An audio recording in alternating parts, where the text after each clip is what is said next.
So guys, we're basically at the midpoint of the season. I've seen a few mid-season All-America teams out there, different things like that. Let's hand out some mid-season Big 12 awards. If you were, coming up with your own team here, who would your picks be for Big 12 Coach of the Year, Offensive Player of the Year, Defensive Player of the Year? Go. Well, I'd probably go with an OU sweep at this point. Brent Venables, Coach of the Year. Dillon Gabriel, I think he's pretty clearly the Offensive Player of the Year so far. And I'd probably go with their linebacker, Danny Stutzman, as defensive player. He leads the league in tackles, second in tackles for loss. He's got 10 and a half right now. But, I would definitely put Lance Leopold in the running. I mean, he's done a pretty remarkable job at Kansas. And, if they beat OU, he's probably the leader for Coach of the Year. But, I'd go with all Oklahoma right now. Zach? I agree, but I came prepared. I think that I like you said, halfway point. I know that there's still plenty to go, but for Coach of the Year, I give Neal Brown at West Virginia lots of credit. I think a lot of people, including myself, kind of counted out the Mountaineers and picked them to finish way down in the Big 12 standings. So you stole my answer there, and that's okay.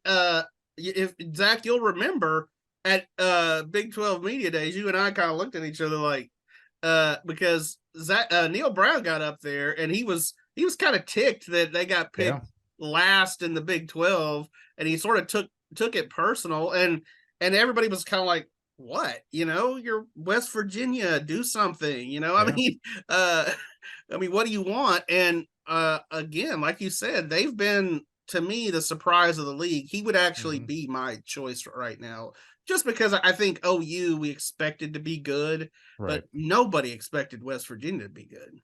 And I mean, I know they lost the opener to Penn State, but that was a lot closer. I think Penn State's really good, and then they've run off 4 in a row ever since. So, I totally agree. And then Offensive Player of the Year, I have to shout out Jonathon Brooks, the Texas running back. I think he's second in the nation in rushing. Ironically, Baylor is faced off against 3 of the top 6 top running backs in the nation. I don't know what that says about, just an interesting stat. And then Defensive Player of the Year, I got to shout out Beanie Bishop, DB from West Virginia. Top 20 in the conference in tackles and 7 pass breakups, 2 interceptions. So, lots of West Virginia love over here. Okay. Take me home, country road. So I agree. Dillon Gabriel feels like the right choice as Offensive Player of the Year. I've heard now that he's, being talked about as a potential Heisman guy. That Heisman thing kind of ebbs and flows. So, he'll have to keep it up. He'll probably have to win some more big games to win it. But certainly he's having a great year, very talented quarterback. I also agree that Jonathon Brooks certainly deserves a shout out. I think there were at least, wouldn't you say, Zach, some questions, what Texas's running game would look like minus Bijan Robinson and Roschon Johnson. Those were 2 really, really talented dudes. And Jonathon Brooks has picked up the slack and just run with it. When you mentioned that Baylor has played how many? 3 of the top 6. 3 of the top 6. Six. Ishmael Mahdi from Texas State, Taj Brooks from Texas Tech, and Jonathon Brooks from Texas. Well, here's what I would also say about that. It sometimes doesn't hurt playing Baylor's defense. Oh, yeah, right. They made Taj Brooks, no offense to Taj Brooks, but they made him look all world. He had 170 yards rushing. It was a career high, but it was also his 4th straight 100-yard game. The kid's good. But yeah, you can pad your stats against Baylor right now. Right. Yeah. As far as a coach of the year, I mentioned Neal Brown. Who else I got to mention? Oh, defensive player.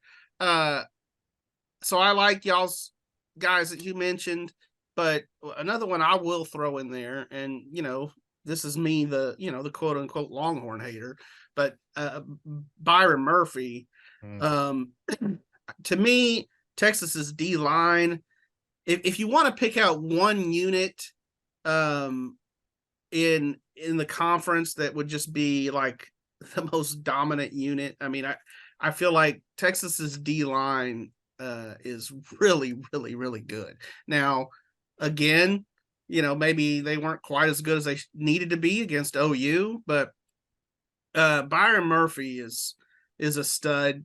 Sometimes it's hard for those D linemen to win that award just because stats wise, they don't always rack up just the most huge stats. Now, John, you and I remember when Andrew Billings won Big 12 Defensive Player of the Year as a D tackle. Yep. And I mean, it does help if you have, if Byron Murphy were to get like some highlight type plays or something. I'll never forget Andrew Billings running a running back. It was against Texas, wasn't it?